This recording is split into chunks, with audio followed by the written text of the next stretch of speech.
En esta epístola deseamos ver, en primer lugar, a quién fue dirigida y las circunstancias que rodearon la escritura de la misma. La carta fue dirigida a la iglesia de Corintio.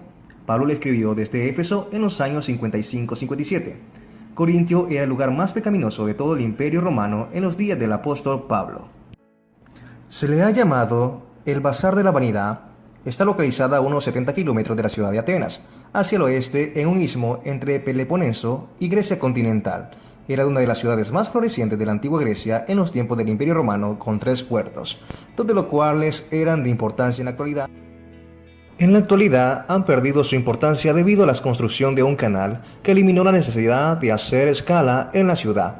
En realidad, esa importancia que tenía antes la perdió hace mucho tiempo.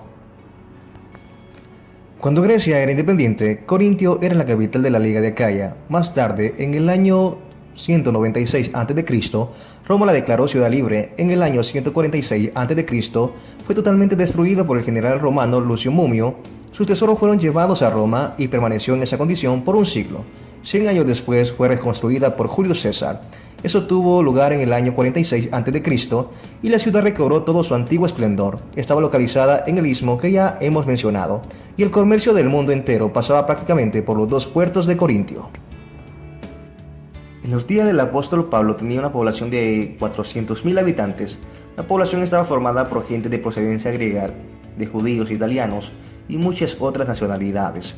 Marineros, negociantes, aventureros y refugiados de los 4 puntos cardinales del Imperio Romano deambulaban por sus calles. Aquí tenía lugar una especie de feria de la vanidad. Los vicios procedentes del oriente y del occidente se unían a este lugar y contribuían a la degradación humana de la ciudad.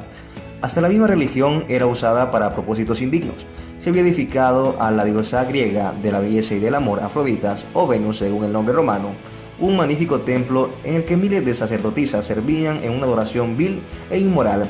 Esas llamadas sacerdotisas pues no eran otra cosa que prostitutas, porque el sexo era allí una religión. Algo más que debemos notar aquí: no solo la religión se había envejecido, sino que la filosofía griega estaba en decadencia. En la ciudad se daba rienda suelta desenfrenadamente a todas las pasiones y se suscitaban discusiones sin fin. Por esa razón dijo el apóstol Pablo cuando llegó: entre vosotros no quise saber de otra cosa que de Jesucristo, y más exactamente de Jesucristo crucificado. Según el capítulo 2, versículo 2 de esta primera carta, esta era una ciudad entregada totalmente al placer, al libertinaje y al alcoholismo. En el Imperio Romano habían inventado una palabra nueva, era corintializar. Cuando uno se había corintializado, quería decir que había alcanzado el límite de la bajeza moral. En este contexto de confusión de Corintio, el apóstol Pablo predicó el Evangelio, fundó ahí una iglesia y más tarde le escribió 2 cartas. Llegó a esta ciudad en su segundo viaje misionero y en este lugar terminó su tercer viaje misionero. En los Hechos capítulo 18, versículo 1-18, se nos presenta el relato de los 18 meses pasados en Corintio. Ahí conoció a Aquila y a Priscila. Ellos habían tenido que abandonar Roma debido a un edicto de Claudio, el emperador romano. Uno de los escritores romanos nos informa que la razón por la cual debieron salir eran los disturbios causados por la persecución contra los judíos en Roma. Ahora, cuando Pablo llegó a Corintio por primera vez, predicó en la sinagoga y, como solía ocurrir, se produjo un tumulto. Pablo estaba generalmente implicado en desórdenes públicos o en movimientos de renovación en los lugares que visitaba, y Corintio no fue una excepción. En su tercer viaje misionero, se quedó en Éfeso por un prolongado periodo, y ahí llevó a cabo una labor extraordinaria en su trabajo misionero. Esa zona probablemente fue la más evangelizada. Sin embargo, ello provocó cierto malestar entre los corintios, ya que ellos eran creyentes muy recientes en la fe cristiana, y estaban presionando a Pablo para que los visitara. Aparentemente, Pablo les escribió una carta para corregir algunos de los errores que habían aparecido en esa iglesia.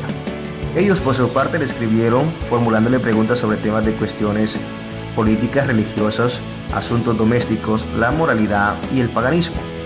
Pablo pues le respondió por medio de una carta que aparentemente no nos llegó a nosotros. La carta que siguió después a los informes que le llegaron es la que conocemos como Primera de Corintios y la que vamos a considerar en nuestros estudios. Más adelante vemos que Pablo escribió una segunda carta a los Corintios.